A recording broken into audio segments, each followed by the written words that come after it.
नमस्कार, मैं हूं शशि शेखर और आप देख रहे हैं यूथ एजेंडा।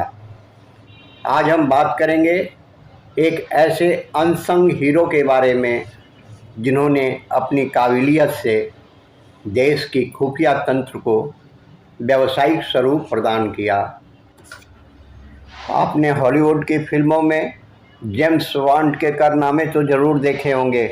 क्या आपको पता है कि भारत का एक ऐसा जासूस जिसे 10 जेम्स बॉन्ड के बराबर माना जाता था, जी हाँ, वो थे पंडित आर.एन. काव, जो भारतीय विदेशी खुफिया विभाग के प्रथम प्रमुख थे, जिन्होंने बांग्लादेश के निर्माण में अहम भूमिका निभाई। भारत के सटे सिक्किम राज्य को भारत में मिलाने में महत्वपूर्ण भूमिका निभाई। क्या आप जानना चाहेंगे इस अनसंग हीरो के बारे में? हाँ, पंडित रामेश्वरनाथ काव का जन्म 2 अक्टूबर 1917 को उत्तर प्रदेश के पवित्र शहर बनारस में हुआ था।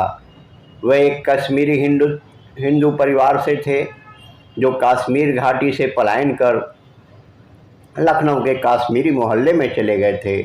काव केवल 6 वर्ष के थे जब उनके पिता का निधन हो गया और उनका पालन पोषण उनके चाचा पंडित त्रिलोकीनाथ काव ने किया। रामेश्वरनाथ ने अपनी प्रारंभिक शिक्षा बड़ौदा से प्राप्त की। उन्होंने 1932 में मैट्रिक और 1934 में इंटरमीडिएट किया। बाद में लखनऊ विश्वविद्यालय से कला स्नातक की उपाधि प्राप्त की। वह फारसी, संस्कृत और उर्दू के अच्छे जानकार थे। 3 भाषाओं में धारा प्रवाह पढ़ लिख सकते थे और बोल सकते थे। काव ने इलाहाबाद विश्वविद्यालय से अंग्रेजी में स्नातकोत्तर किया। बाद में उन्होंने कानून की कक्षाओं में प्रवेश लिया। हालांकि बाद में उन्होंने भारत की अत्यधिक प्रतिष्ठित सिविल सेवा परीक्षा उत्तीर्ण की और 1940 में भारतीय शाही पुलिस में शामिल हो गए और इलाहाबाद विश्वविद्यालय से कानून का पाठ्यक्रम पूरा नहीं कर सके। उसके बाद उन्हें कानपुर में सहायक पुलिस अधीक्षक के पद पर तैनात किया गया। तब उन्होंने कानून और व्यवस्था के जटिल मुद्दों को हल करने के लिए खुफिया प्रशिक्षण की आवश्यकता महसूस की। इसीलिए वह इंटेलिजेंस ब्यूरो में शामिल होने वाले पहले भारतीयों में से एक थे, जो पूरी तरह से ब्रिटिश अधिकारियों द्वारा संचालित था। वहाँ उन्होंने औपनिवेशिक प्रशासन और भारतीय समाज में इसकी सहायक संरचनाओं के बारे में गहरी जानकारी मिली।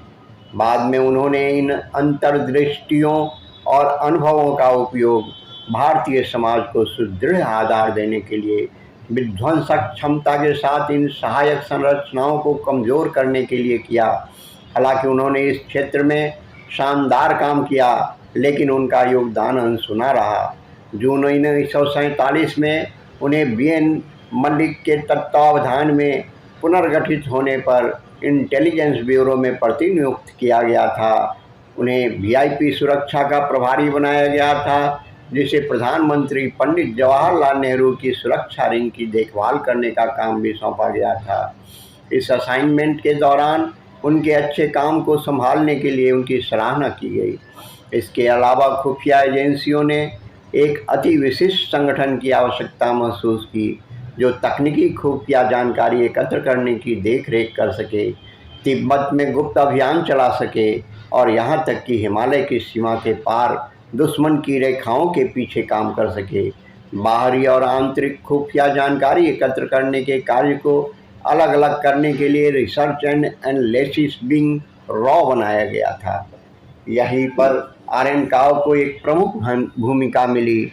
1962 के भारत चीन युद्ध में भारतीय पराजय के बाद ऑपरेशन जिब्राल्टर की भविष्यवाणी करने में विफलता ने भारतीय सुरक्षा प्रतिष्ठान में, विशेष रूप से खुफिया व्यवस्था में, कई बदलाव किए। 1966 के बाद पी.एन. हस्कर, एक काश्मीरी पंडित के साथ रामेश्वरनाथ काव ने 1967 और 1975 के बीच इंदिरा गांधी के महत्वपूर्ण निर्णयों में एक मौलिक भूमिका निभाई।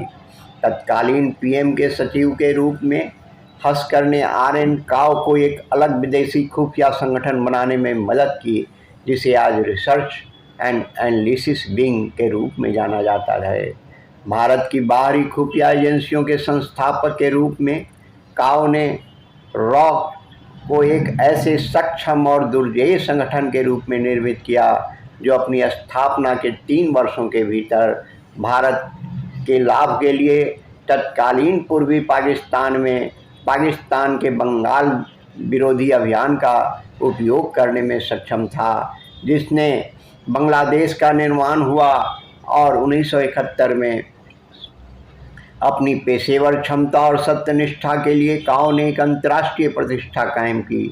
बांग्लादेश के निर्माण के माध्यम से वह भारत को उसके पूर्वी हिस्से से आवश्यक सुरक्षा प्रदान करने में सक्षम था।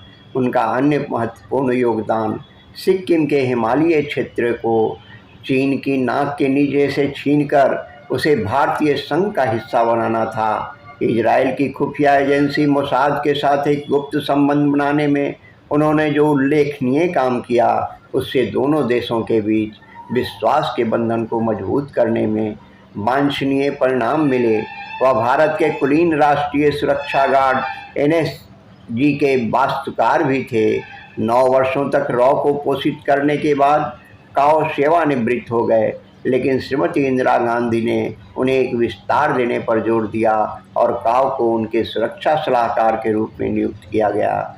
इस अवधि के दौरान उन्होंने मूल्यवान और चुपचाप काम किया।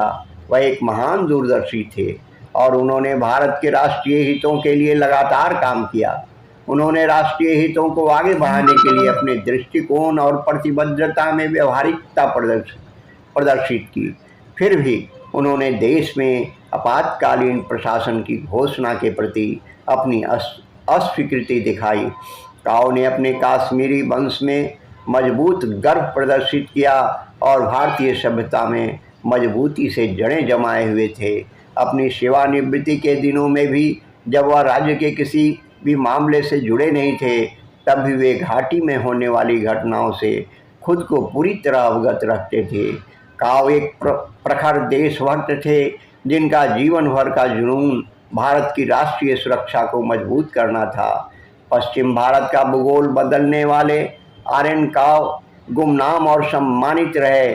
भारत की राष्ट्रीय सुरक्षा और स्वतंत्रता में उनके महान योगदान के बारे में शायद ही हमारी युवा पीढ़ी जानती हो। वह वास्तव में एक असाधारण गुप्तचर थे, जिन्होंने स्वतंत्रता के बाद के कुछ दुर्लभ संस्थानों की स्थापना की। जब शीत युद्ध अपने चरम पर था और पाकिस्तान की शत्रुता निरंतर थी, वह अपने एक समय के बॉस बी.एन. मल्लिक के बाद भारतीय खुफिया क्षेत्र में दूसरा सबसे बड़ा नाम था, जिसने पूरे नेहरू युग और उसके बाद पूरे खुफिया तंत्र को चलाया। उन्हें हमेशा एक संस्था निर्माता, एक सज्जन व्यक्ति के रूप में याद किया जाएगा, जिन्होंने अपनी शुरुआती वर्षों में रॉ संस्कृति और लोकाचार को आकार दिया। Raw RN. काव को याद करते हुए प्रत्येक उपलब्धि का जश्न मनाने का एक बिंदु बनाता है।